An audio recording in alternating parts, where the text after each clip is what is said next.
Dans cette vidéo, nous allons voir ensemble les différents raccourcis qui sont disponibles dans Flutterflow qui vont améliorer grandement votre productivité lorsque vous travaillez avec Flutterflow.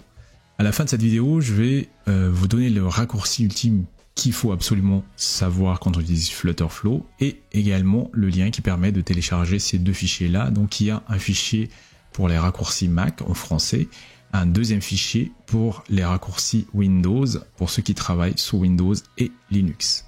C'est parti!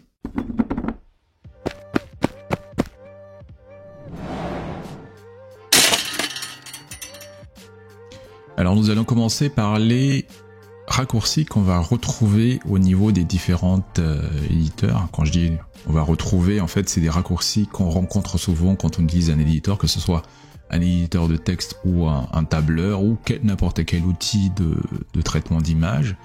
Donc ces commandes-là, c'est les commandes CTRL-C pour Windows, donc l'équivalent c'est Command-C. Donc par la suite, je vais dire tous les raccourcis avec Mac, mais vous pouvez juste entendre quand je dis commande, vous pouvez entendre CTRL.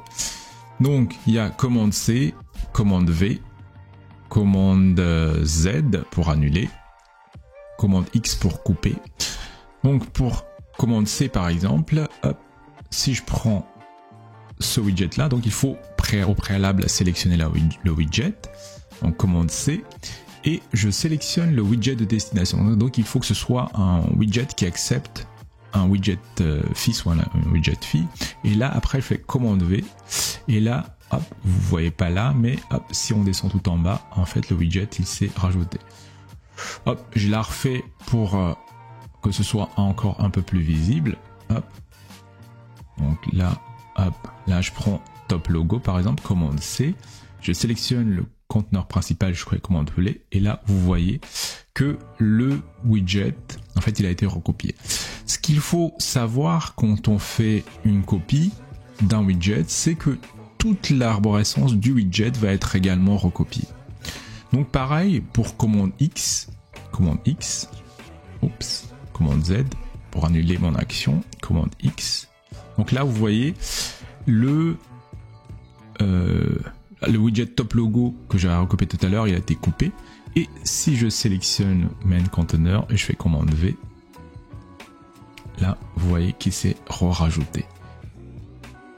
Je vais parler maintenant des deux autres commandes qui sont vraiment hyper pratiques pour quand on travaille avec Flutterflow. Donc il y a commande D, qui va vous permettre en fait de dupliquer tout simplement un widget déjà existant. Donc si je sélectionne toujours pareil ce widget là, si je fais commande D, hop, là il va rajouter de manière automatique en fait la même arborescence de widget dans le même widget racine que le widget initial. Une autre commande, donc je l'ai dit tout à l'heure, qui est également utile, c'est commande B. B comme Bernard. Cette commande-là, en fait, il vous permet d'envelopper un widget existant dans un widget racine. Donc là, par exemple, j'ai sélectionné, je la refais, j'ai sélectionné le logo qui est là. Et donc, si je veux qu'il soit englobé, par exemple, dans une ligne, je vais commande B. Et là, c'est tous les widgets qui peuvent contenir, en fait, un sous-widget à l'intérieur. Donc là, si je rajoute une ligne, par exemple, hop, et là, vous voyez que le logo, il va être enveloppé dans le widget row que j'ai sélectionné tout à l'heure. Il y a également la commande, le raccourci commande S qui va vous permettre de sauvegarder votre projet. Surtout, abusez de cette touche-là parce que des fois, en fait, si vous sauvegardez pas votre projet, vous risquez de le perdre. Donc c'est pareil que quand vous utilisez un autre type d'outil. C'est le même raccourci, hein, donc c'est CTRL S pour Windows ou commande S pour Mac. Il y a un autre raccourci que j'aime bien aussi, c'est commande A. Donc commande A, c'est typiquement si vous voulez rajouter en fait une action sur un widget. Donc par exemple, hop, sur celui-là, password. Donc c'est commande A le raccourci et en fait ça va vous emmener directement, ça va vous ouvrir l'éditeur d'action. Alors là, le raccourci ultime dont je vous parlais au début de la vidéo, c'est tout simplement le raccourci commande K ou CTRL K sous Windows, donc commande K. En fait, ça va vous ouvrir la commande palette qui vous permet de de lancer presque n'importe quel raccourci de manière textuelle. En fait, il va vous permettre de chercher n'importe quel raccourci de manière textuelle.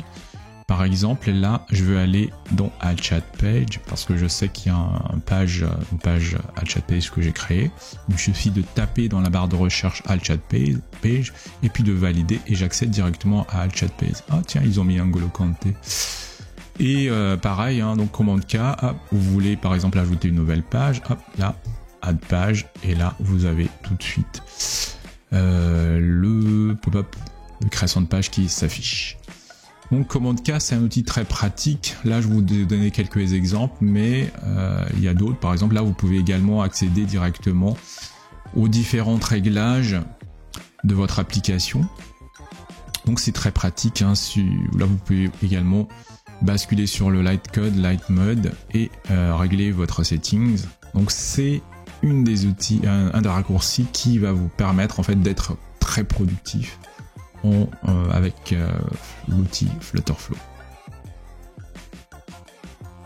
Donc si vous êtes intéressé par une version imprimable de tous ces raccourcis là, j'ai mis le lien juste en dessous dans la page description de la vidéo. Et bien entendu, n'oubliez pas de vous abonner et si vous aimez la chaîne, de liker. Merci.